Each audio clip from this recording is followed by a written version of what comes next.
All right, YouTube, you remember when those that were part of the Remain campaign before the Brexit said, oh, the EU will never become a superstate, that's just some fucking conspiracy theory? Well, it actually turns out that that was true. Polish news channel got leaked some documents from the EU itself. Apparently, there have been meetings going on. The basic concept, I said this, and this was something that others with any intelligence pointed out. The goal of the EU inevitably was going to be to create one state out of its European members, or more or less, not necessarily all of them right away, but to create a superstate, certainly.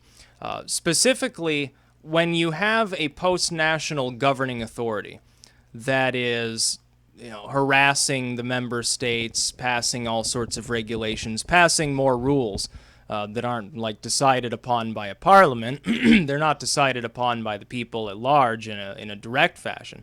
They're just sort of created by a committee, and then everyone has to follow them, or else they get punished in some way.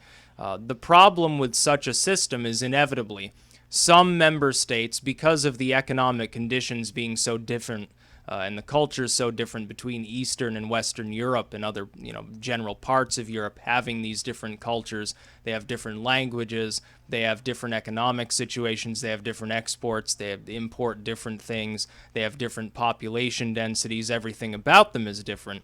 Some states get screwed and some states benefit whenever these regulatory systems are put into place. Ultimately, what you end up doing is you have separatism. If it's present at all in any of these states, they immediately seize upon all of these areas of inequality and really use them to browbeat others. Whether or not the overall picture is doom and gloom or very good for a specific member state, there are certain states, certainly, they receive much more from the EU than they actually put into it. And yet in some of these states, like Greece, that is a net taker in the European Union, you have Euroscepticism at massive levels and embraced openly, more or less, by people from all sorts of political affiliations. Why? Because those groups, if they're nationalistic at all, whether they're left or right, doesn't really matter, they may be a fucking communist party, will exploit that for political leverage, seek to get people out, use it to fan the flames, at least during elections, number one. Number two, the people's feeling at large, whether their perception is true or not, will be that they're getting screwed, that they're being mistreated in some way. All you need is to denigrate certain subsets of the population, especially in a state where it's affecting the working class, as it has in rural England, small town England. That's why we saw the Leave vote win so handily. That's all you need, really, for a separation to take place. Therefore, because of the inevitable problems being what they are, the only way that the EU could possibly, in the minds of anyone with even half-assed intelligence, survive long-term is to become a superstate in which national authorities have been dissolved more or less. Everyone is just directly under that sort of post-national authority, creating a new nation from smaller former nations.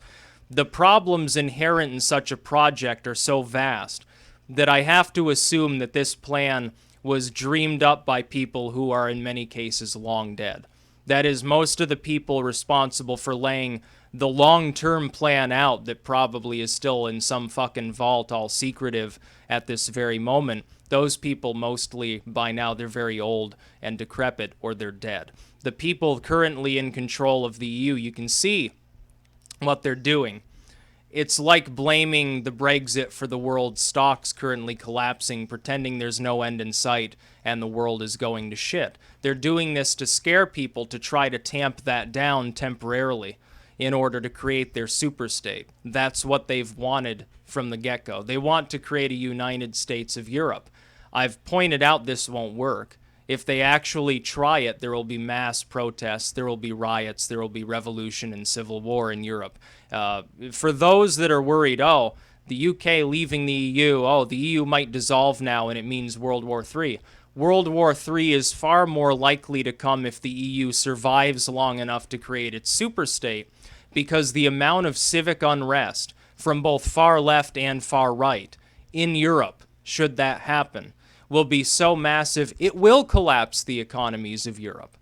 And then the only people left that will be in power will be a bunch of either like communists and socialists, or else they'll be like hardline right-wing populists or nationalist groups or racial groups or something like that. They'll be the only people left that have the rudiments of order to reestablish actual national sovereignty. If you're worried about the Russians, just think about how worried you'll be when Europe dissolves into infighting. If you're worried about U.S. imperialism, just imagine how worried you'd be if U.S. troops had to move into the streets of some of these Western European capitals because they're in flames. So I don't know why people cling to this weird notion that the EU is a good thing. People keep framing it as though the EU is the arbiter of multiculturalism and that ensures more immigrants for a healthier economy and all those things. If you really want those things, you can accomplish them on the national level with or without the EU. Nations always have. They always have. There are plenty of nations in the world today that have leftist structures in place, some way further to the left than what the EU has proposed. Then they do it. They're not part of the EU. They're not part of any other post-national authority. You look at here at the United States. We don't have some post-national authority governing all of North America, and yet we have some of these things in place. Well, how did that happen? I thought civilization only started after the EU was formed. That's not the way that it works. The idea that the UK leaving the EU is a bad thing is prefaced on the belief that more than half the population of the UK is virulently racist and loves Putin or it wants to rebuild a dead empire or something. It just doesn't make any sense. The Superstate is a plan that has always been in place since day one of the EU. It's just people don't realize it. We have the weird situation now where people they're like Antifa or something like that. They're like anarchists and socialists, or they're like labor movement or something like that. They're unionists. They're some sort of what we would generally consider a leftist group, marginally or fully. While ranting about how bad imperialism is, they're actually opening themselves up to the idea of a pan-national system being put in place in Europe that will begin to resemble the ultimate goals of Adolf Hitler, of a united sort of pure utopian Europe with one government controlling it in a more or less autocratic fashion. You think if this superstate forms, that the EU will suddenly become a representative democracy? You think that's going to happen? I beg to differ. No, it won't. They may put up the trappings of a representative democracy at the local or the provincial level. That's about all. Everything else will be completely autocratic.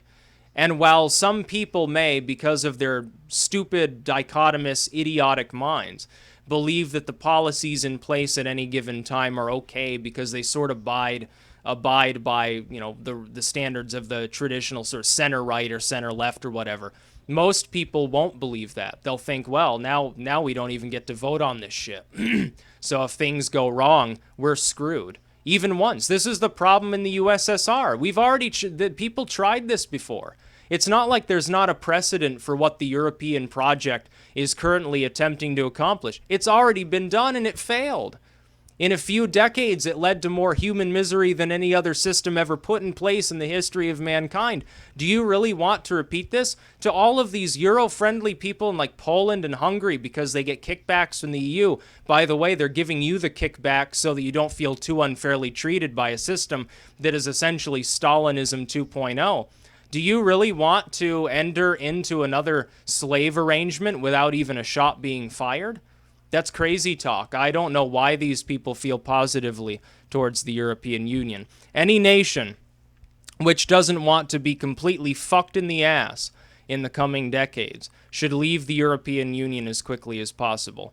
Yes, there should be an Italy exit and a Swexit and a Polish exit and an Austria and all of these other things that they're talking about. It would be very good for the European nations to finally compete again while also working together so they can get their economies back on track, do what they need to do for their different economic situations. The only other way it can be done without massive problems is in a superstate, in which case you no longer have a democracy or a republic or whatever the hell you happen to have in place now.